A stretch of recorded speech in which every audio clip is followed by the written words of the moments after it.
So there are many other regional blocks, and virtually every portion of a limb can be blocked using a regional technique.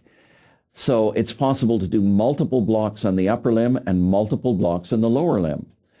The way we used to do this, the way I was taught to do it, was to feel for an artery, the assumption being that the nerves to a certain area were closely in contact with that artery, pass the needle towards the artery until the patient complained of an electric shock going down their arm or down their leg.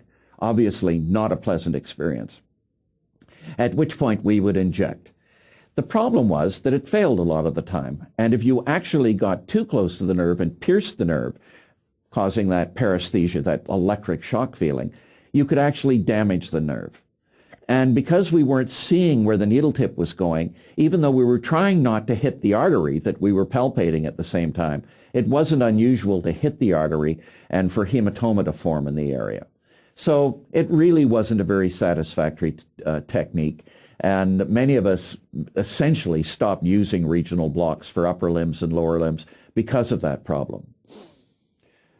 About 10 years ago, the use of the nerve stimulator to identify the nerve position was introduced, and this has actually made the whole technique more successful, but still not as perfect as I'm going to show in a moment. With a nerve stimulator, you start with a low current, usually around 10 amps, milliamps, and you advance it towards the nerve, and you watch the patient's muscles to see if there's a twitch that goes along with the nerve you're trying to block. So what you'll see is this kind of thing. And as you get closer to the nerve, you turn down the current, but you try to maintain the twitch. And you try to get as close to the nerve as you can at the lowest possible current. Around 1 milliamp is ideal, at which point you inject the local anesthetic. Again, the whole procedure is blind other than the fact that you're putting a current in and you can see some movements in the limb. You can't actually see the position of the nerve. You can't see the position of any arteries that might be in the area. In the last 5 to 10 years, a technique developed by Vincent Chan in Toronto has been widely accepted by anesthesiologists, and this has really changed our mode of delivering regional anesthesia and has improved the outcomes dramatically. This is called ultrasound guided needle placement. And basically what it is using ultrasound to identify vessels and nerves and then passing a needle through tissue, watching the needle with the ultrasound until you're very close to the nerve, and then injecting the local anesthetic at the nerve. And you can see all this using the ultrasound. But as you'll see in the video we're going to show you, it's not as easy to see as you might think, and it does require a significant amount of training and practice to become good at it. The good effect of this, though, has been that the success rate of regional analgesia and anesthesia has improved dramatically. And this has really improved care, particularly for patients having shoulder surgery, upper limb surgery, and lower limb surgery. A lot of the technique has led to excellent postoperative pain control, which we didn't previously have. Now we'll watch a video on ultrasound-guided femoral nerve block.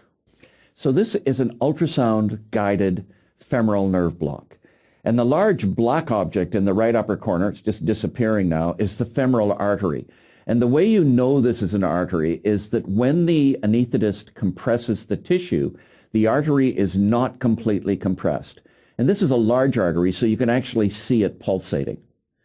The anesthetist is now going to pass the needle from the skin in a lateral fashion down towards the artery. It's easy to see the shaft of the needle, but it's much more important to see the tip of the needle. And sometimes it's difficult to see the tip. That ultrasound opaque object that the needle tip is up against now is the femoral nerve. You do not want to enter that nerve. If you enter it, the patient will complain of severe pain, or you'll notice when you try to inject local anesthetic that you can't. So back off from that if it occurs. But with ultrasound, once you learn how to identify the tip, you can go very, very close to the nerve. So you can see this tip is right up against the nerve.